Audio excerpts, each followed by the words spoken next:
Oke, assalamualaikum warahmatullahi wabarakatuh. Kawan-kawan, kuliah mata kuliah kalkulus multivariabel. Hari ini kita akan bahas tentang aplikasi turunan, yaitu tentang nilai ekstrim ya. Nilai ekstrim ini berarti nanti ada nilai maksimum, ya. Yang kedua adalah nilai apa? Betul sekali, minimum ya. Bukan mimin ya.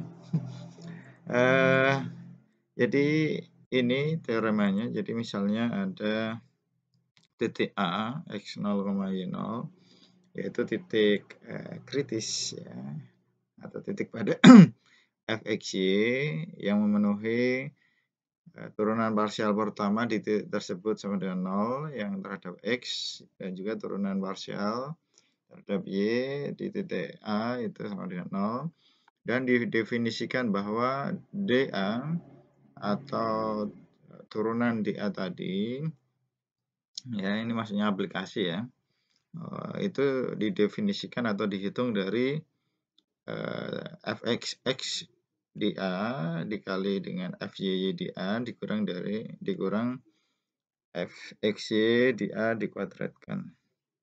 Jadi ada 4 kemungkinan di sini. Jika nilai dA-nya itu lebih besar 0, sedangkan nilai fx dA itu kurang dari 0, maka fa itu punya nilai maksimum relatif atau lokal dari fxy.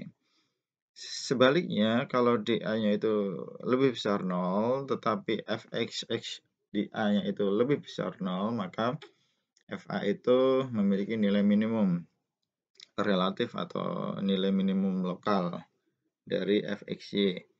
Kemudian ketika dA-nya kurang dari 0, berarti fa bukan nilai ekstrim, yang menunjukkan bahwa A itu tadi disebut dengan titik pelana ya, pelana kuda itu kan peralihan begitu ya. Kemudian yang terakhir, kalau dA-nya itu sama dengan 0, berarti tidak dapat kita simpulkan apa-apa. Jadi di sini fxy atau fungsi dua berubah itu sebagai fungsi objektif, dan A x 0,0 itu disebut titik kritis. Kita ambil contoh. Misalnya ada fxy seperti ini, ditanya cek apakah fxy itu punya nilai ekstrim, maka kita akan cek satu-satu. Yang pertama adalah titik kritisnya. Kita akan cari titik kritis. Caranya tadi apa? Turunan parsial terhadap x itu disama dengan ke 0, kemudian turunan parsial terhadap y disama dengan ke 0. Kemudian bisa kita cari nilai xy-nya dengan cara eliminasi ya, biasa eliminasi. Kita peroleh x dan x-nya ada 2, kemudian substitusi diperoleh y-nya juga ada 2. Jadi pasangannya adalah untuk titik A 0,0 dan untuk B-nya katakanlah titik yang kedua itu negatif 2/3, negatif 2/3. Itu disebut titik kritis ya. Ini titik kritis. Kemudian kita ingat tadi untuk dA atau dxy ya sama aja ini ya. Itu adalah perkalian ini dikurang kuadrat dari x-nya.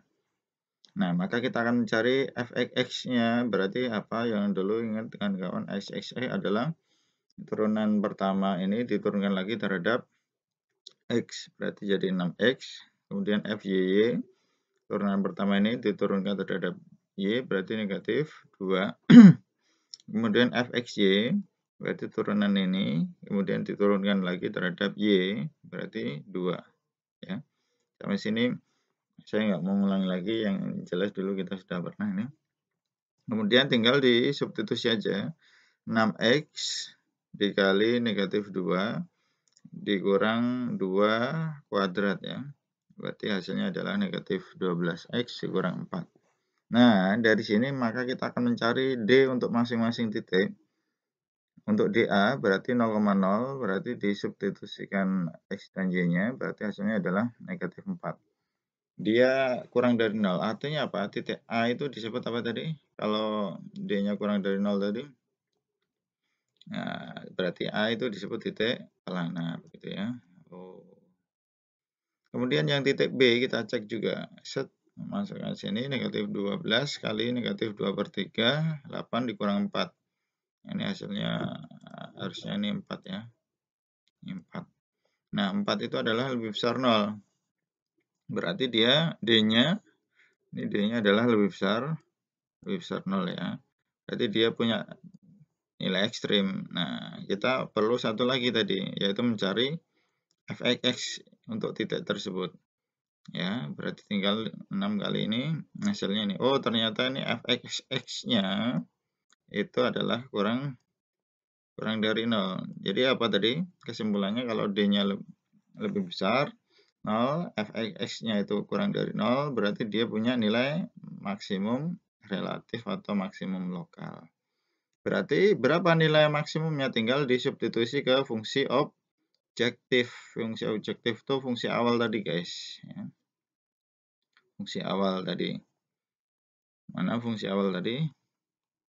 Nah, disubstitusi ke sini ya. Titiknya adalah yang tadi negatif 2/3, negatif 2/3. Hasilnya adalah ini. Sampai sini ada pertanyaan? Lanjut ya. Contoh berikutnya, contoh 2, soalnya seperti ini. Apakah dia punya nilai ekstrim? Berarti langkah pertama, tentukan titik kritis. Ya, kita cari turunannya sama dengan K0, cari turunan parsial yang terhadap Y sama dengan K0. Ya, ini dimanipulasi, terus nanti dicari nih ya, banyak yang saya skip, langsung intinya dari sini diperoleh X sama dengan Y. Substitusi ke sini, berarti tinggal 3X kuadrat, ya 3X kuadrat ya, ditambah 3X ya, sama dengan 0. Berarti kalian bisa mengatakan bahwa 3X ini X ditambah 1 gitu ya. Nah, sama dengan 0. Berarti X-nya sama dengan ini 3 ini, bukan terdapat. X-nya sama dengan 0 atau X-nya sama dengan negatif 1. Karena tadi sama berarti kayak gini ya. Ada 2 titik lagi ya, titik B ini. Ya. Titik A dan titik B. Nah, kemudian kayak tadi cari D-nya. Oke, untuk f(x)-nya diturunkan terhadap ini sekali lagi terhadap X berarti 6X. Fy-nya diturunkan sekali lagi terhadap Y berarti 6Y. Fxy-nya berarti ini diturunkan terhadap Y berarti tinggal 3 ya. 3. Hasilnya adalah 36XY dikurang 9. Nah, substitusi ke sini. Hasilnya untuk yang titik A itu lagi-lagi D-nya kurang dari 0, berarti dia titik pelana. Kemudian yang titik B disubstitusi D-nya lebih besar 0, oh berarti dia punya nilai ekstrim. Kita perlu satu lagi untuk f(x)-nya, yaitu untuk negatif 1, negatif 1 substitusi saja, berarti D-nya ini ketemunya, D-nya. f(x)-nya adalah kurang dari 0, berarti kesimpulannya punya nilai maksimum. Tinggal substitusi ke nilai awal, nilai maksimumnya. Oke, gitu. Ada pertanyaan? Kalau tidak ada, ini silahkan dicoba. Cek apakah untuk fungsi f(x)y 3x pangkat 3 dikurang 9x ditambah y kuadrat ditambah 4y itu punya nilai ekstrim atau tidak? Silahkan cek ya. Semoga bermanfaat. Assalamualaikum warahmatullahi wabarakatuh.